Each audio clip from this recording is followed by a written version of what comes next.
Hey, what's up, guys? Welcome to Cinco Symposium.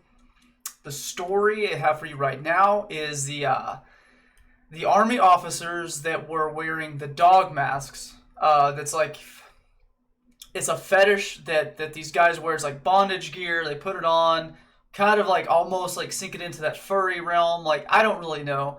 It's it's a really weird. It's a fetish. It's a kink. It's a sexual thing, right? So we got these guys coming out and posing in those masks while in their uniform also, which and so we have the story here with Yahoo News. Before we get into it, please hit that like button, share, subscribe to the channel, comment, let me know what you think of these stories, and just let me know your opinion. I try to get back to pretty much anyone that makes a comment. I'm so low tier still, I can pretty much do that. But anyways. Yahoo News. Photos of dog mask soldiers in bondage gear while in uniform under investigation. Soldiers who wore bondage gear and dog masks in sexually explicit photos while in uniform are under investigation, the Army confirmed Monday. The photos, which have appeared on social media, show male soldiers in uniform or parts of uniforms wearing dog masks, leather, and chains. Some of the photos depict poses of submission and sexual acts. Another photo shows a soldier in combat fatigues wearing a dog mask on the airfield.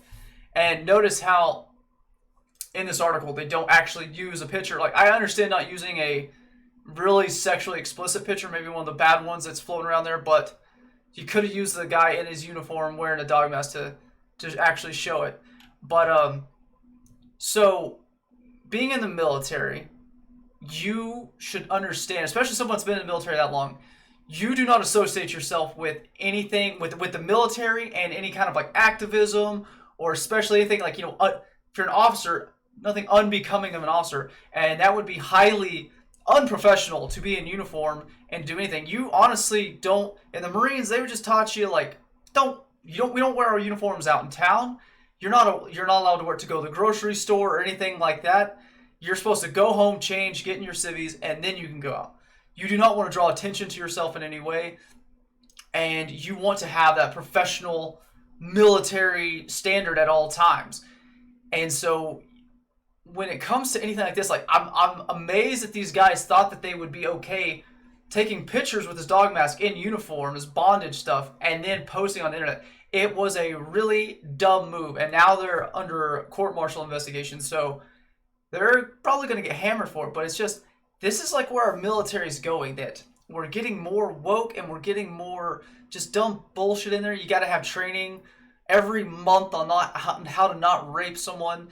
Yeah, you're introducing the transgender stuff into the military, dealing with that, and then now you got these guys that are posing in bondage fetish masks, and they get off to it. They like the idea of people seeing them in that. It gets them going. It turns them on, and here we go. It's going through Twitter under Pup Ravage. Colonel Brian T. Donnelly, retired of Indopacom. And there you can see that he's wearing his uniform while wearing the mask. And it's like, why? Like, why do you want to bring the military in? Why do you have to do this? Like, to me, it's disrespectful of the uniforms, disrespectful of the branch. And what does that send? What message does that send to all the young guys that want to join the military, young men and women that want to join the military, going, that's going to be the type of people leading me? That's going to be the type of people in charge? Nah. We're all about quotas, trying to fit as, we're all, sorry ladies, but we're trying to make things easier for you so more women can join the military so we can meet those quotas.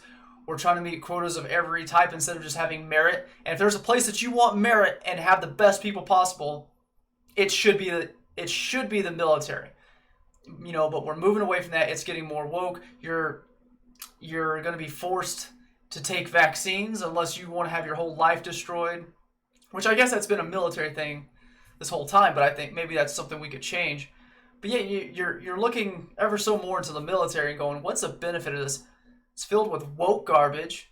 I can't say no to anything. It's just filled with bullshit. My life's going to be terrible. I'm not going to be paid that much. One of the benefits used to be that I could get free education, but now, Democrats are pushing for that anyways.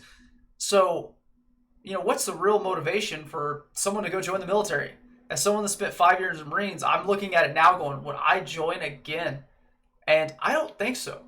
If I was looking to go in the Marines right now or any military branch, I would have a lot to look at and go, I don't want no part of that. But hey, this is what we got. So I mean, I guess it's a good move. These guys are getting court-martialed, so good things happening. But we need to keep cutting down on this shit and actually focus on what the military is supposed to be, which is combat effectiveness. That is the main goal of military, and that's what they should be striving for, not all this woke agenda.